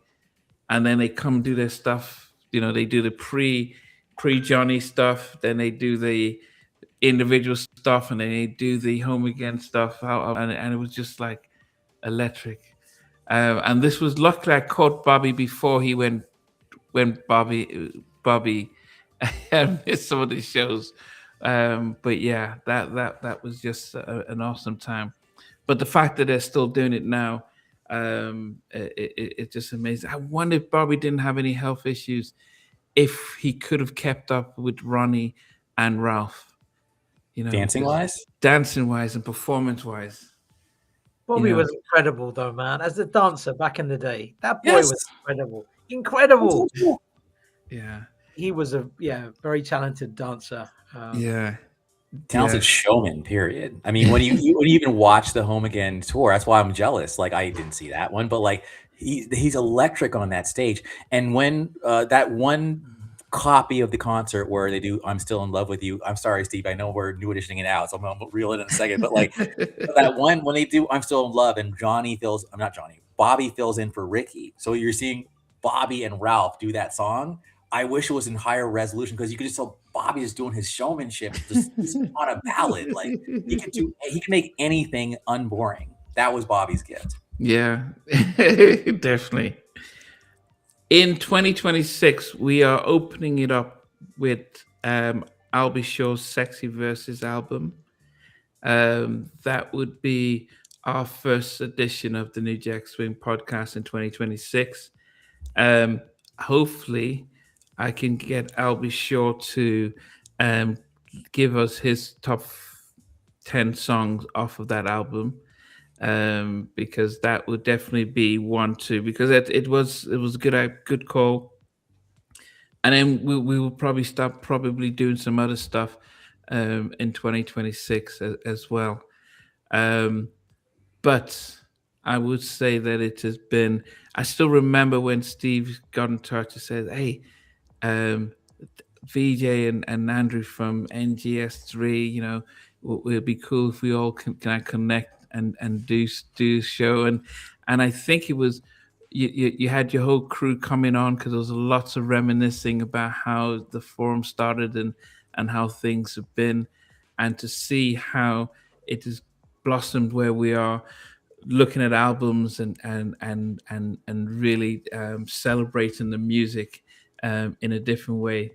That is definitely going to be that's definitely been a major highlight, to be able to focus on some of those great albums and stuff like that. Blessing. It's a blessing, man. It's a blessing to be with you guys, man. Honestly, it's a blessing. It's really a joy, man. It's given me life straight up. Like a plant that got watered. I'm just So yes, that's all I'll say about that. Thank you. Yeah, but you've got your community of people who remember. Stevie talks a lot about the forum, the reviews and stuff like that, and to introduce a new audience to some of the things that you guys did, and are still doing, and hopefully still going to be able to revitalize, the brand and the shows and the stuff. Who knows? Yes. We will do a party next year. That's for sure. We'll do a party in London. So however we work that, we will definitely do an NJS Forever themed party. And anybody that's been to those parties will know that New Jack Swing is the main diet. Anything else, just like snacks. So if there's a bit of hip hop, that's a snack. It's an hors d'oeuvre. But 80% of the music is New Jack Swing. Anyway, sorry. Break out your Bengay, break out your ibuprofen. Exactly. We'll do it early. Like we'll end at like 11. Like No, but that's what a lot of people want. A lot of people say they want a daytime day party. Exactly. Whatever works. Yeah. Okay. So for next week Sunday, it's Lorena and a day. Stevie and I are doing a total countdown. On the 4th, Jackie McGee is either going to bankrupt my channel or not, when she has pushed us to do the 12 play album review. I have asked the guys if we could do a R. Kelly versus Mary J. Blige in the new year. So I'm hoping that we could get that sorted. But that would be one for us to debate. I think the only person on one condition, we do R. Kelly and Public Announcement's first album as a review at one point. That on its own is a a New Jack masterpiece. That album for me, we've got to do that album. Because go ahead, VJ. If we can do it, if we can just focus on the music. Yeah. It's always the music. That's all it'll be. That's all it's always the music. It's about the music. I mean, it's always music. And I always say that Mary is such a cultural icon that anything she puts out, people would just say, "Yeah, Mary, great." and I thought the only person musically from the '90s who could heavyweight was either Jodeci or R. Kelly musically. That people will look into. So that was where I just thought musically, when you go for, because it's, you know, as bad, I haven't watched the Diddy documentary, but any guest that I have who's worked with him, they don't call him Diddy. They all call him Puff, because that's almost saying we worked with Puff in the studio. So no one, the only people that call him Diddy are the people who knew him from the parties and the other side. But even Rodney last week was saying, yeah, Puff came around. So then you can see that they're always talking about the music side, so they can separate. And that's what we always want to do. Is like, we're listening to albums that came out in the '90s. What did it do to us? How did it impact us? And what was the mood like? How did they dominate? You know. There is going to be Age Ain't Nothing But a Number versus Brandy's debut album. That is something that was picked up by Lorena. Yeah, but so those episodes are coming. But we will go offline and start thinking about some of the New Jack albums that we'll start to review in the New Year's. But as always, guys, we appreciate every single one of you who take part, because this show is live. So it means every comment that you put through, apart from the ones that insult Stevie, we try and put them offline. But every comment you guys put through, we listen, we watch, we it adds to the whole variety, and we appreciate you. We wouldn't be doing this if you guys weren't part of it. So final words, I'll let each of you say your final words. I'll start with you, Vij. Just thank you for a good year, and wishing you all happy holidays. Merry Christmas if that's appropriate for you. And just have a good one, and we will see you next year. And thank you all for being here. It's been a lot of fun. We have a lot of fun on this show, and you guys are the reason why we have so much fun. So thank you. What's that? Andrew? Yeah, ditto to everything VJ said, and looking forward to seeing what comes of the new year. Thank you, grateful, and we hope that we have done for you half of what you've done for us. That's coming from the heart, because I feel very rejuvenated, invigorated being on the show and seeing the comments and laughing and responding to them. So celebrate music. Season's greetings. Merry Christmas. Happy holidays. Yes, Stevie. Yeah, I just wish everyone a Merry Christmas. Hope you get to spend it with whoever you want to spend it with, those special people. Or if you're someone who enjoys solitude, peace and quiet, which I do at times, quite a lot actually. Enjoy that as well. Enjoy your week. Merry Christmas. Thank you. Thanks for watching us tonight. Yeah, and as we've echoed, we come on every on these weekends to celebrate the music and spread positivity. We have fun, and I like the fact that from Stevie, VJ, and Andrew, all of us have very different things that we bring in. Whether VJ is going to go into who sampled what and stuff, and Andrew singing and bringing a different perspective, and Stevie, from his perspective, the fact that everyone brings something unique, but most importantly, you guys who watch and take part add to it. So we love you guys, and I'll be sure on the 11th of this January, and we'll definitely see you guys then. Take care, guys. See ya. Hey guys, thanks for watching. Thanks for being a part of Halftime Chat. Please remember to subscribe, share, and comment. But most importantly, why don't you become a member of Halftime Chat? We've got amazing videos, amazing perks, and being able to support the channel. But anyway, thanks for watching. Take care. I never participated in that category. Married and somewhere in between. Or even loving us, on which I didn't miss you. What was it like growing up? Still making an impact on people. couple houses down. I have a couple of pieces. Trying to get this one and that one. That works for you, but just for me, No, okay, you okay. They don't understand what those boys win. Play it.